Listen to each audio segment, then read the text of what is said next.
It's that time again. Slasher Sunday. This time we're going to have a Valentine's Day themed Slasher Sunday, and it's going to be a double feature. My Bloody Valentine and My Bloody Valentine 3D. Let's talk about My Bloody Valentine, the original 1981 version, which a good amount of people I talk to, this is actually their favorite slasher movie. So it's got a pretty damn good following behind it. I love the title card of this. It's got such a great title card. Who kills a chick who's willing to have sex with them? Like, there's this hot chick, she's getting naked, she's willing to do it, and then she just gets killed. I see that in a lot of horror movies, and I'm like, you couldn't do it first, and just, or maybe just not kill her at all would probably be ideal. And the whole idea of being in a mine shaft is just terrifying to me alone. Like, that alone, I'm good. Like, I didn't need the killer. You just had to put me down in the mine shaft, and I would have been like, okay, I'm uncomfortable. I don't like it. These opening car driving scenes with banjo music playing over them, or like, you know, kids out together and the banjo music. I've seen it a lot lately in the films that I've reviewed, like Friday the 13th and The Burning and a few others. I don't know, just slasher movies seem to have this banjo music. I don't know if it's just like what's on public domain and that's all they can afford and it fits the scene, but yeah, I don't know. Just, I've been noticing that a lot in these slashers that I've been watching lately. Watching them back to back like this, you start to notice a little bit more.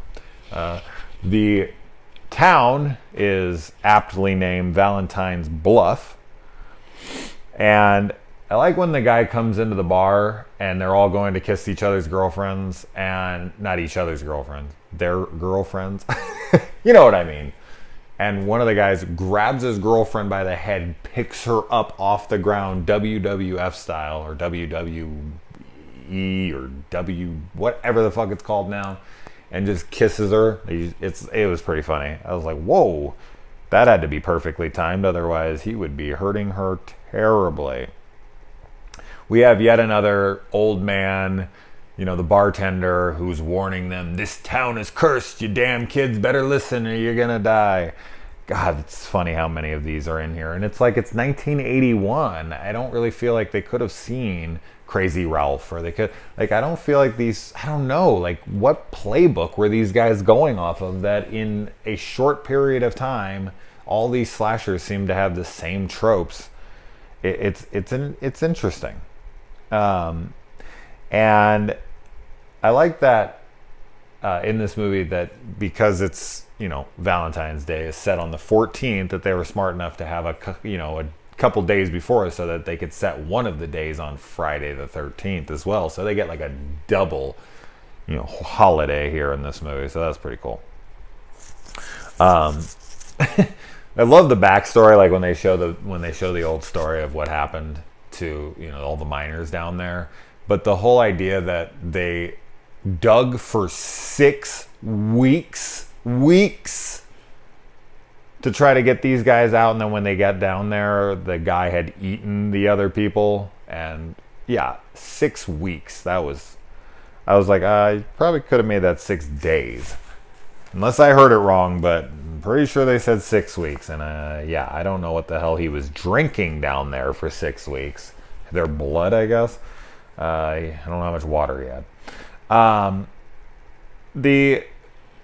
The laundromat scene, I was kind of laughing because, like, when he goes to kill the chick, he raises the pickaxe 3 different times and doesn't, like, bring it back down for no reason, or like for some reason because she was like fighting back or something. Like, he goes to lift it up and then it cuts away and then he's got it down again, and then he lifts it up again and it cuts away, and then he's got it back down, and then he lifts it up again and he finally kills her with it. And I was just like, it just was poor editing, I think, more than anything.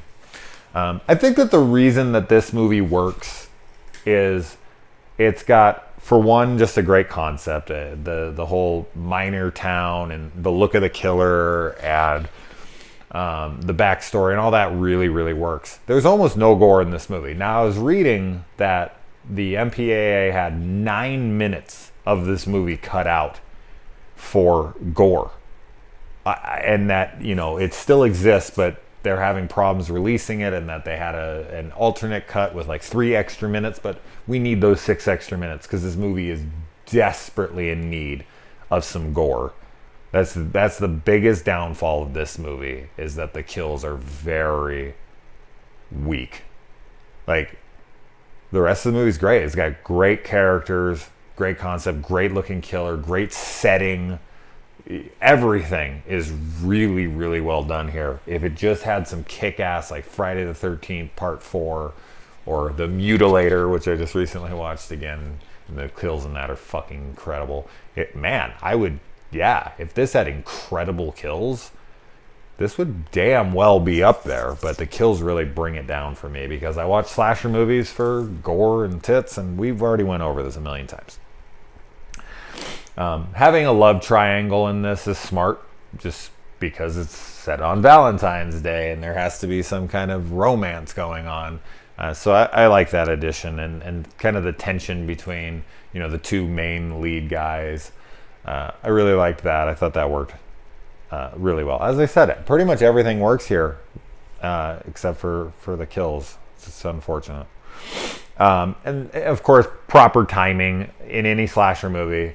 When the guy comes in, the sheriff comes in, he's looking through the laundromat trying to find, and he just opens up one dryer, and then of course her body just happens to fall out, and her whole face and everything is burned. I don't know how many times you'd have to continue to keep restarting that thing for it to burn her that badly, but the fact that she falls out just at the right moment, that is the most overused horror movie cliche that is absolutely impossible and asinine, but you expect them here, and it doesn't hurt it. It's not like, oh my god, that's so stupid. That's not what I'm saying. I just always find it funny that they are in here in these movies.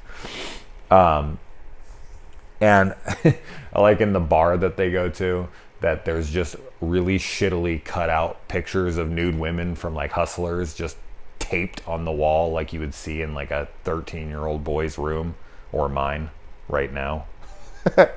I love the drunk guy who goes to set up the trap. He takes a pickaxe with one hand and just puts it through the lock and just goes like this, and the lock like breaks right off. It is hilariously stupid. I'm pretty sure you can't break a lock with a pickaxe with one hand just going like this. It made me laugh. And then he goes and he sets up this trap, and he checks the prank trap 4 times. I'm not sure why, just to make sure it wasn't going to fall apart every single time. And he laughs out loud to himself all 4 times. Well, the 4th time actually he dies, but the first 3, he just thinks it's so fucking funny. And the killer tells them, like, you got to cancel the dance. Otherwise, like, 1's dead, 2's dead, like, do it again, and it's thrice. I can't remember the rhyme, obviously. I'm paraphrasing poorly. But he says he's going to kill the 3rd person.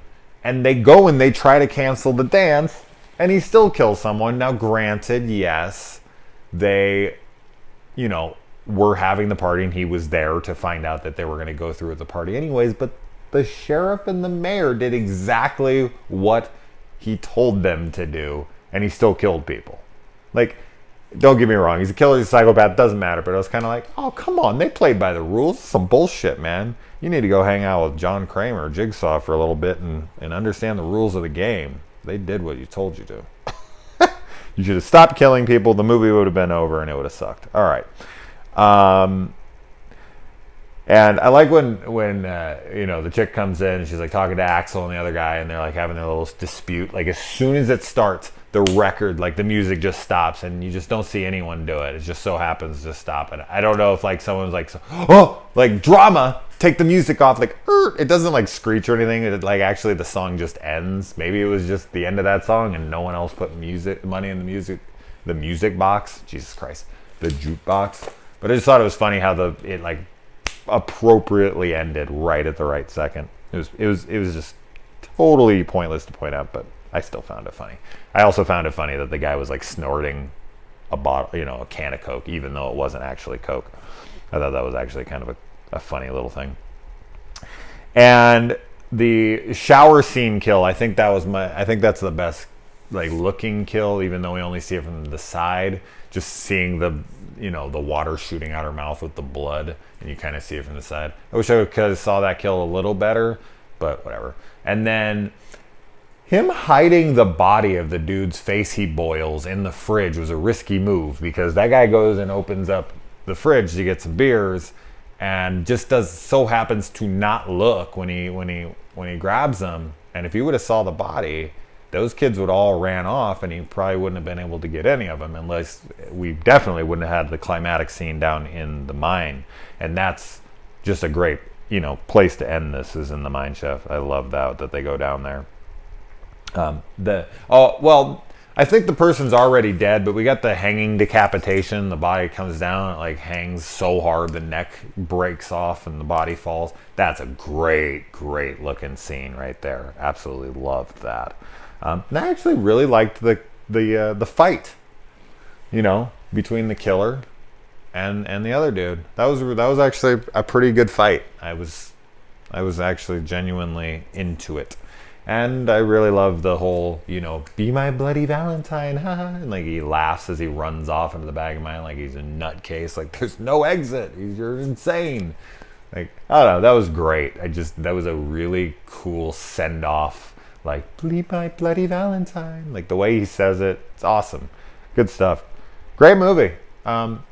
This isn't one I've watched a bunch. This is probably, I don't know, third time I've seen it, fourth time I've seen it. I haven't seen it a ton, but I really like it. And I hope that someone like Scream Factory, Arrow, Vestron, somebody can pick up the rights to this movie. I think it's Lionsgate now. I had picked up those extra minutes, and I think that they're in with, I don't know how all that works. I forget who Vestron maybe.